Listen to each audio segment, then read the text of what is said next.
Halo teman-teman semuanya, perkenalkan nama saya Dian Motivasi Telaum Banua, jurusan Manajemen Keuangan.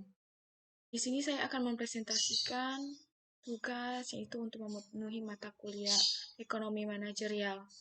Materi yang saya ambil di sini yaitu bentuk-bentuk kerjasama ekonomi antar negara. Oke, langsung saja. Bentuk-bentuk kerjasama ekonomi antar negara itu ada 4 ya, yaitu kerjasama multilateral, kerjasama regional, kerjasama bilateral, dan kerjasama sektoral. Langsung saja kita bahas yang pertama yaitu kerjasama multilateral. Kerjasama multilateral adalah kerjasama yang dilakukan oleh lebih dari dua negara dan tidak terbatas pada status negara serta wilayah negara tersebut. Contohnya yaitu ada GATT, WTO, UNCTAD, WCO atau biasa disebut CCC, dan lain-lain. Kita akan bahas satu persatu. Yang pertama yaitu GATT atau General Agreement on Tariff and Trade atau biasa dibilang Persetujuan Umum tentang Tarif dan Perdagangan, yang dimana perjanjian ini dibuat setelah berakhirnya Perang Dunia Kedua. Dan ini KTT dibentuk pada tahun 1947 dan ditandatangani menjadi Undang-Undang Internasional pada tanggal 1 Januari 1948. Dan GTT tetap menjadi salah satu perjanjian perdagangan internasional penting sampai digantikan oleh WTO atau World Trade Organization atau Organisasi Perdagangan Dunia pada tanggal 1 Januari 1995. Dan untuk tujuannya sendiri yaitu untuk mengurangi hambatan perdagangan internasional melalui pengurangan tarif, kuota, dan subsidi. Oke, selanjutnya yaitu World Trade Organization atau WTO. Dia adalah organisasi antar pemerintah dengan tujuan untuk membuat perdagangan antar negara semakin terbuka dengan penurunan bahkan peniadaan hambatan tarif maupun non-tarif, dan WTO ini terbentuk pada tahun 1995. Dan untuk tujuannya juga yaitu meningkatkan standar hidup, menjamin terciptanya lapangan kerja, meningkatkan produksi dan perdagangan, serta mengoptimalkan pemanfaatan sumber daya dunia.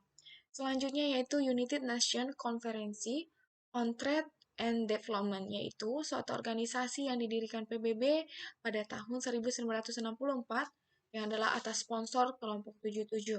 Dan tujuannya adalah meningkatkan kerjasama perdagangan dan pembangunan di antara kelompok negara-negara industri maju atau disingkat NIM dan negara-negara yang sedang berkembang atau NSB. Secara umum, UNCTAD ini lebih dikuasai oleh NSB, sedangkan GATT atau WTO tadi lebih dikuasai oleh NIM. Selanjutnya yaitu World Trade Organization atau WCO, yang sebelumnya disebut CCC atau Custom Cooperation Council, yang merupakan organisasi bea cukai sedunia yang didirikan pada tanggal 15 Desember 1950 di Brussels atau Belgia. Dan tujuan pembentukan CC atau WCO ini adalah untuk memperbaiki dan mengharmoniskan cara kerja bea dan cukai sedunia sehingga dapat memperlancar arus lalu lintas perdagangan dan penumpang serta investasi internasional. Selanjutnya yang kedua ya, kerjasama regional. Kerjasama regional itu adalah suatu bentuk kerjasama antar negara di mana negara-negara tersebut berada dalam satu wilayah atau satu kawasan saja. Contohnya tadi AFTA, APEC, EFTA, NAFTA, LAFTA, CAE, CM, EE, dan lain-lain. Teman-teman bisa lihat sendiri ya di slide-nya. Untuk yang pertama kita bahas yang AFTA. ASEAN Free Trade Area adalah organisasi kerja saran ekonomi regional yang anggotanya terdiri atas 10 negara ASEAN, yaitu ada Brunei Darussalam, ada Myanmar, Kamboja, Indonesia, Laos, Malaysia, Filipina, Singapura, Thailand, dan Vietnam. Dan ASEAN ini didirikan pada tanggal 8 Agustus 1967 berdasarkan Bangkok Declaration atas perkasa 5 negara ya, yaitu Indonesia, Filipina, Malaysia, Thailand, dan Singapura. Dan tujuan untuk pembentukan ASEAN ini sendiri adalah meningkatkan kerjasama ekonomi, perdagangan, dan sosial budaya antar negara di kawasan Asia Tenggara.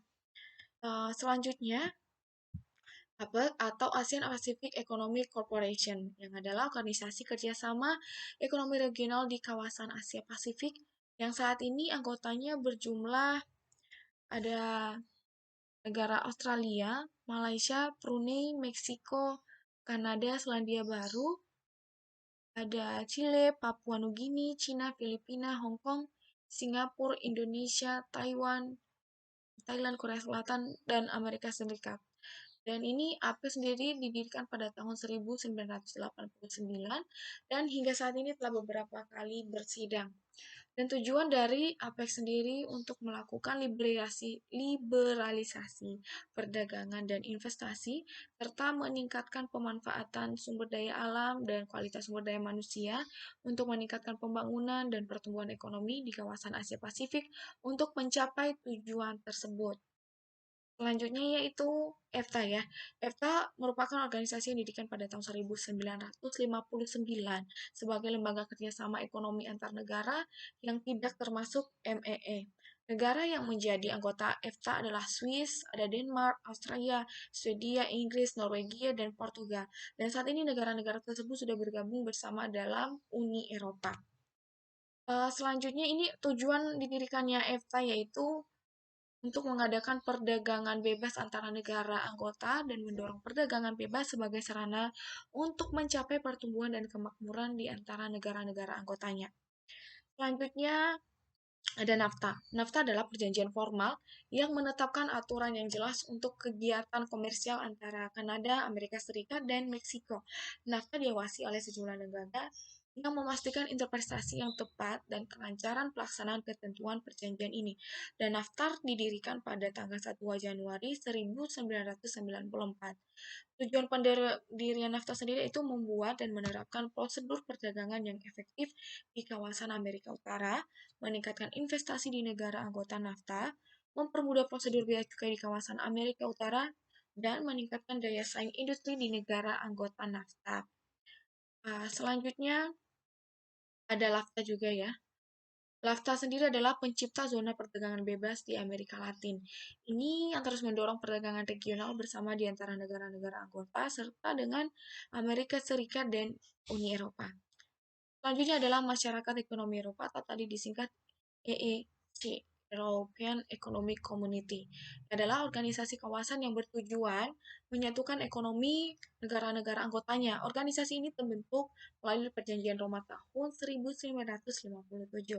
Dan setelah Uni ini dibentuk tahun 1993, MEE disatukan dan berganti nama Eropa menjadi Masyarakat Eropa atau disingkat EC. Pada tahun 2009, semua lembaga ME dileburkan menjadi Uni Eropa. Dan tujuan awal masyarakat ekonomi Eropa adalah memperkenalkan integrasi ekonomi dan persatuan cukai antara 6 negara pendiri yaitu Belgia, Prancis, Italia, Luxembourg, Belanda, dan Jerman Barat.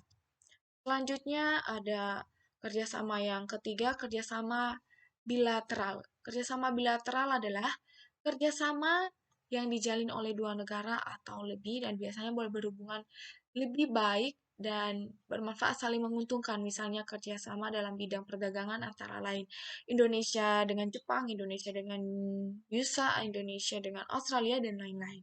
Dan yang terakhir adalah kerjasama sektoral. Kerjasama sektoral ini adalah kerjasama yang menyangkut sektor atau bidang tertentu yang biasanya kerjasama ini banyak dilakukan oleh NSB dalam bentuk International Commodity Agreement atau disingkat ICA. Tujuannya adalah untuk meningkatkan harga ekspor dan pendapatannya. Dan ini ada contoh nih kerjasama sektoral. Misalnya ada buffer stock yang bertujuan membeli komoditi untuk menambah stok sewaktu harganya jatuh di bawah minimum yang disepakati. Yang kedua adalah ekspor kontrol bertujuan mengatur jumlah komoditi yang boleh diekspor oleh masing-masing negara anggota. Harga stabilitas harga komoditi yang bersangkutan tetap terjaga. Terakhir yaitu purchase contract, persetujuan multilateral dalam jangka panjang antara negara produsen dan konsumen dengan suatu ketentuan. Baik, demikian sajalah penjelasan tentang materi bentuk-bentuk kerjasama internasional yang bisa saya paparkan. Kurang lebih saya mohon maaf. Sekian dan terima kasih.